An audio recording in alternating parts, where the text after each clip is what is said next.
semua paham bahwa beliau memiliki hak prerogatif. Atas evaluasi, beliau memutuskan untuk melakukan perubahan formasi.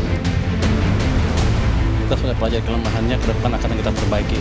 Mungkin 2 bulan 3 bulan sekarang Indonesia cerah kelihatan lagi.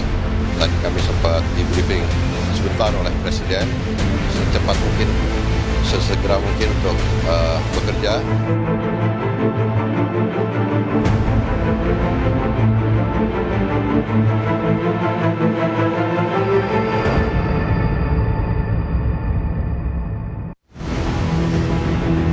Perombakan kabinet memang hak sepenuhnya Presiden Prabowo Subianto. Namun ketika Prabowo memutuskan merombak kabinetnya kemarin, tetap saja alasan pergantian menjadi pembahasan publik.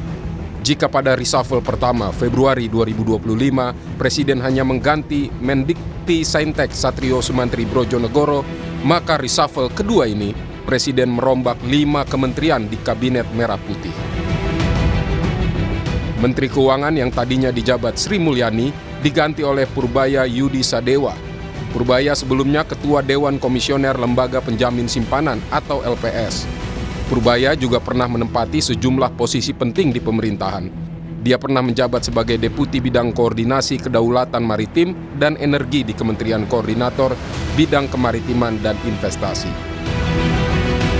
Menteri Koperasi Budi Aris Setiadi digantikan oleh Ferry Yuliantono.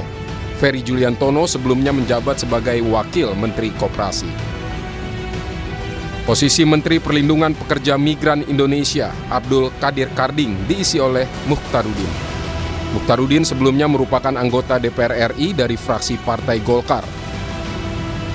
Menteri Pemuda dan Olahraga yang sebelumnya dijabat Dito Aryo Tejo juga digantikan. Sosok penggantinya masih belum diketahui. Posisi Menteri Koordinator Politik dan Keamanan yang sebelumnya dijabat Budi Gunawan pun digantikan. Namun, sosok penggantinya juga masih kosong. Presiden juga melantik kementerian baru yaitu Menteri Haji dan Umrah. Menteri Haji dan Umrah dijabat Muhammad Irfan Yusuf serta Daniel Anzar sebagai Wakil Menteri Haji dan Umrah. Yang menarik perhatian tentu saja pergantian Menteri Keuangan dari Sri Mulyani ke Purbaya Yudi Sadewa. Bagaimana tidak, Sri boleh dibilang sosok menteri paling senior yang sudah dipercaya sebagai menteri sejak era Presiden ke-6 Susilo Bambang Yudhoyono. Dia kembali menjadi menteri di era Jokowi dan berlanjut hingga ke Presiden Prabowo Subianto. Kelimpahan jiwamu kasih, dan nanti kata kecewamu. Pegawai Kementerian Keuangan pun melepas dengan penuh haru Sri Mulyani. Dalam pidato perpisahan, Sri meminta para pegawai bekerja dengan penuh dedikasi dan integritas, serta membantu Menteri Keuangan baru, Purbaya Sadewa. Jalankan dan lanjutkan tugas dengan amanah, profesional, kompeten, dan jaga selalu integritas. Bantu pimpinan yang baru dan terus melaksanakan tugas dengan dedikasi.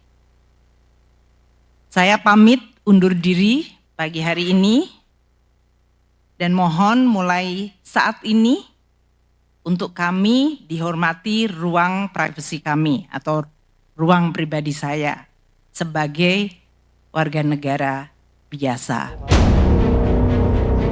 Sepekan sebelumnya Sri Mulyani terkena musibah ketika aksi penjarahan terjadi di rumahnya di kawasan Bintaro. Sri Mulyani menyebut usai penjarahan dia tetap hadir di Istana Negara mengikuti rapat kabinet bersama Presiden Prabowo Subianto dan Wakil Presiden Gibran Rakabuming untuk membahas langkah-langkah mengembalikan ketertiban. Sementara pergantian Menteri Perlindungan Pekerja Migran Abdul Qadir Karding tak lama setelah heboh fotonya dan Menteri Kehutanan Raja Juli Antoni bermain domino dengan bekas tersangka kasus pembalakan liar Aziz Welang. Dalam klarifikasinya, Karding minta publik tak menyalahkan Raja Juli sebab dirinya bertanggung jawab penuh saat mengundang Raja Juli main domino. Yang ngundang Pak Raja Juli itu saya dan itu di posko saya. Jadi kalau ada apa-apa saya tanggung jawab penuh. Tapi jangan salahkan Raja Juli. Tapi in personal kenal nggak sih Pak sama Aziz Welang itu? Nggak kenal. Saya aja baru kenal setelah saya jadi seksi, jadi setelah ada kejadian baru saya kenal. Dan clear juga dia secara hukum gak ada masalah. Sebelumnya, Abdul Qadir Karding juga menjadi sorotan setelah sempat meminta warga negara Indonesia mencari pekerjaan di luar negeri saja. Namun, Karding kemudian memberikan klarifikasinya. Konteksnya saya bicara itu adalah tidak ada istilah mengusir. Saya mengatakan bahwa ada alternatif pilihan yang cukup menjanjikan, yaitu bekerja di luar negeri.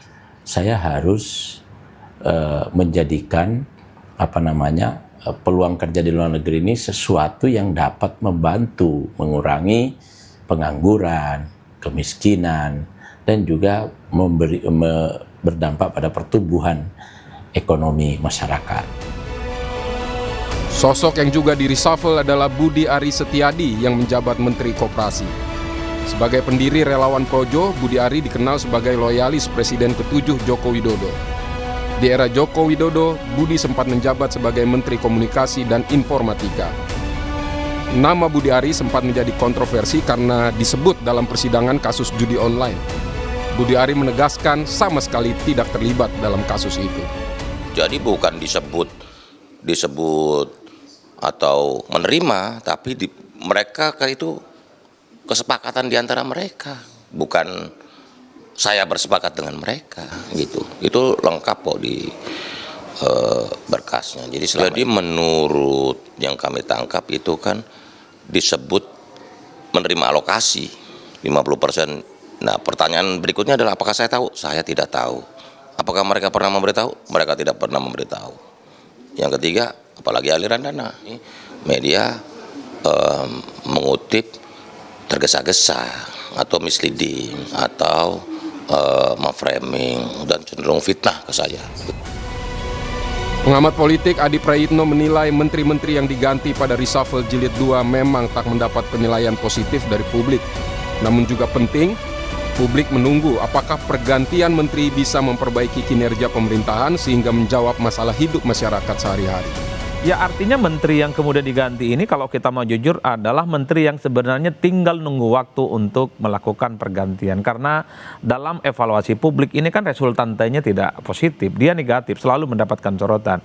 Yang kita harapkan dari evaluasi ini adalah soal bagaimana pergantian kabinet adalah memperbaiki kinerja tentu saja. Soal ekspektasi publik tentang kemiskinan, soal ketenagakerjaan, terkait dengan kemiskinan dan pengangguran, itu memang harus segera ada solusinya, Audrey. Publik itu tidak terlampau peduli dengan faksionalisasi yang ada. Publik tidak terlampau peduli siapa yang punya interest terkait dengan kepentingan politik di negara ini. Tapi at the end secara prinsip adalah pergantian kabinet, ada reshuffle dengan menteri yang baru, adalah performa kinerja mereka itu harus sesuai dengan harapan. Bahwa menteri yang baru itu harus mampu memberikan satu jaminan bahwa ketika dia ditunjuk dan kemudian menjadi menteri adalah sebagai sesuatu yang memang harus sesuai dengan ekspektasi pada. Tapi nama-nama ini sesuai. Saat ini publik masih menunggu siapa pengganti Dito Aryo Tejo sebagai Menteri Olahraga dan juga pengganti definitif Menteri Koordinator Polkam Budi Gunawan. Penggantian kabinet diharapkan membuat pemerintah Presiden Prabowo bekerja lebih maksimal. Tim Liputan Kompas TV.